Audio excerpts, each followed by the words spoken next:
तो दोस्तों, स्वागत है आपका movie stock movie explain channel पर। आज की इस वीडियो में हम एक ऐसी मूवी को एक्सप्लेन करने वाले हैं जो देखने में स्पोर्ट्स कॉमेडी लगती है, लेकिन असल में है ईगो, गलतियों और रिडेम्पशन की कहानी। स्टोरी सेट है 1950s न्यूयॉर्क में, जहां एक शू सेल्समैन अपने आप को world class table tennis player मानता है और ब्रिटिश ओपन में जीतने के सपने देखता है। इस वीडियो में आपको पूरी मूवी सिंपल और क्लियर तरीके से एक्सप्लेन करेगी, तो वीडियो को एंड तक जरूर देखना। साथ ही वीडियो को लाइक, शेयर और चैनल को सब्सक्राइब करना मत भूलिएगा।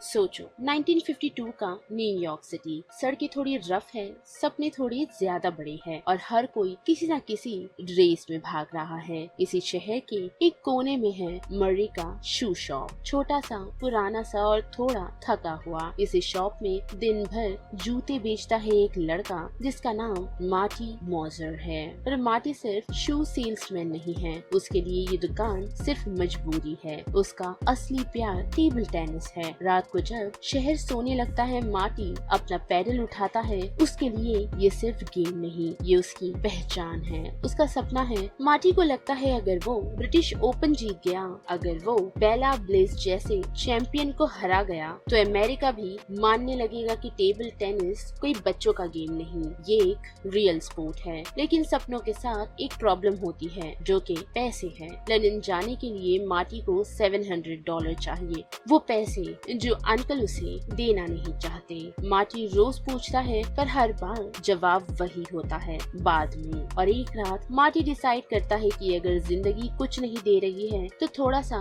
छीन के देखते हैं। दुकान बंद होने के बाद अपने दोस्त लॉयड की मदद से मार्टी वॉल्ट खोलता है और पैसे ले लेता है। उस वक्त उसे लगता है ये चोरी नहीं, ये इन्वेस्टमेंट है अपने फ्यूचर में। लंदन पहुँच मार्टी को ऐसा लगता है जैसे दुनिया उसके लिए बनी हो। स्टेडियम, लाइट्स, क्राउड, सब कुछ। यही उसकी मुलाकात होती है के स्टोन से, एक फॉर्मल एक्ट्रेस जिसके चेहरे पे ग्लैमर भी है और थोड़ी सी उदासी भी। मार्टी उसे बातें करता है, इम्प्रेस करता है और धीरे धीरे दोनों के बीच अट्रैक्शन हो जाता है। के का हस्बैंड मिल्टन रॉकवेल भी मार्टी से मिलता है, एक अमीर बिजनेसमैन जो हर चीज को अपॉर्चुनिटी की तरह देखता है। मैच आता है, मार्टी टेबल के सामने खड़ा होता है और फिर वो बेला को सेमीफाइनल में हरा देता है। उस पल मार्टी को लगता है हाँ, मैं कर सकता हूँ। पर फाइनल में उसका सामना होता है कोटो एंडो से। एंडो का गेम अलग है, उसका पैडल, उसकी स्पिन, उसकी स्पीड, सब मार्टी के लिए नया। मार्टी फाइट करता है पर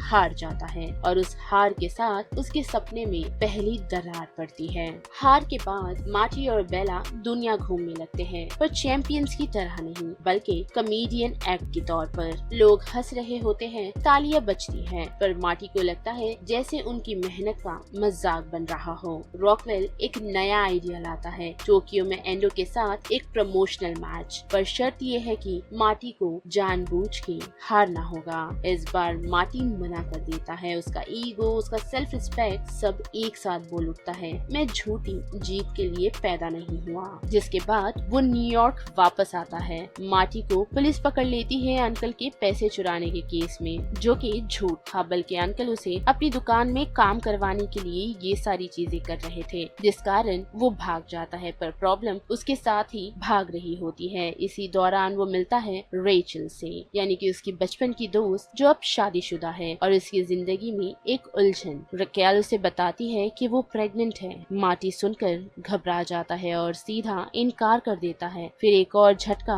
मार्टी को पता चलता है कि वो वर्ल्ड चैंपियनशिप में तब तक नहीं खेल सकता जब तक वो 1500 का फाइन नहीं भरता। उसके सपने अब सिर्फ दूर नहीं बल्कि महंगे भी हो गए हैं। जिसके बाद हम उसे एक होटल में देख पाते हैं, वो भी उसके दोस्त के साथ। लेकिन उसी होटल में मार्टी बाथटब में बैठा होता है और अचानक पूरा बाथटब नीचे के रूम में गिर जाता है। नीचे होता है एज़रा मिस्किन, एक क्रिमिनल जिसका हाथ बुरी तरह जख्मी हो जाता है। मिस्किन मार्टी को पैसे देता है और कहता है मेरे कुत्ते मोसेस को बेड के पास ले जा और उसका ध्यान रखना। मार्टी फिर से शॉर्टकट लेता है। वो पैसे लेकर अपने टैक्सी ड्राइवर दोस्त वेली के साथ बोलिंग एले में हासिल करता है। जीत होती तो है लेकिन फिर लड़ाई भी, और इसी बीच मोसेस भाग जाता है। लेकिन इतना ही नहीं बल्कि रेचल भी उसके पास पहुंच चुकी है, जिसकी एक आंख काली है और वो कहती है कि उसके हस्बैंड ईरा उसे मारता है। मार्टी गुस्से में ईरा को पीट देता है, पर बाद में पता चलता है वो चोट नकली थी, सिर्फ मार्टी को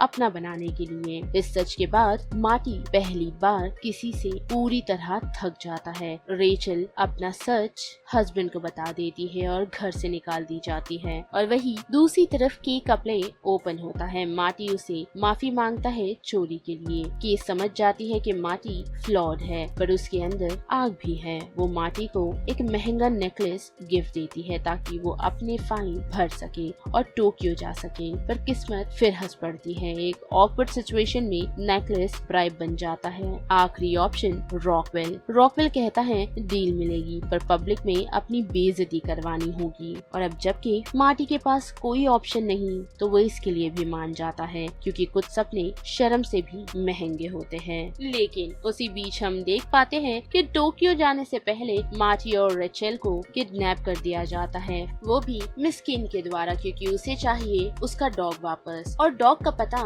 मार्टी को है, जिस वजह से उन दोनों को किडनैप कर लिया गया है। और रेचल पैसों के चक्कर में बिन वजह यहाँ फंस गई, और मिस्किन का डॉग एक फार्मर के पास है जो उसे देने के लिए अग्री नहीं कर रहा। पर फिर भी वो लोग फार्मर के घर पहुँचते हैं और फार्मर के घर पर गोलियां चलती है, लोग मरते हैं, रेचल जख्मी होती है, मिस्किन भी अपनी जिंदगी खो देता है। मार्टी पैसे उठाता है और वहाँ से रेचल को लेकर भाग निकलता है और उसे हॉस्पिटल में भर्ती करता है, जिसके बाद वो सीधा टोक्यो के लिए निकलता है। टोक्यो में मार्टी को बताया जाता है तुम वर्ल्ड चैंपियनशिप नहीं खेल सकते। प्रमोशनल मैच होता है, मार्टी हार जाता है, फिर क्राउड के सामने बोल देता है ये सब कुछ स्टेज था, यानी कि नाटक। उसे एक रियल मैच चाहिए, जो सुनकर पब्लिक एक रियल मैच डिमांड करती है। इस बार मार्टी जीत जाता है और वही टेबल के पास गिर के वो समझ जाता है ये सिर्फ गेम नहीं था, ये उसकी जिंदगी थी। अंत में हम देख पाते हैं कि वो न्यूयॉर्क लौटता है और हॉस्पिटल में रेचल से मिलने के लिए पहुंचता है, जिसे फिलहाल होश नहीं। मार्टी उसे कहता है मैं तुमसे प्यार करता हूँ। नर्सरी में जाता है और अपने नए जन्मे बेटे को देखता है और रो पड़ता है। इस बार कोई ट्रॉफी नहीं, पर मार्टी जीत चुका है। वेल तो दोस्तों, ये थी मूवी की पूरी स्टोरी। यहीं पर मूवी स्टॉक मूवी एक्सप्लेन के साथ एक इम्परफेक्ट हीरो, गलत डिसीजंस और एक एंडिंग जो हमें ये सिखाती है कि लाइफ में सबसे बड़ी जीत कभी कभी मैच के बाद आती है। अगर आपको ऐसी मूवीज के रिकैप और एक्सप्लेनेशन पसंद आते हैं तो वीडियो को लाइक करो, चैनल को सब्सक्राइब करो और कमेंट में बताओ कि नेक्स्ट कौन सी मूवी आप देखना चाहोगे। तो मिलते हैं नेक्स्ट रिकैप में।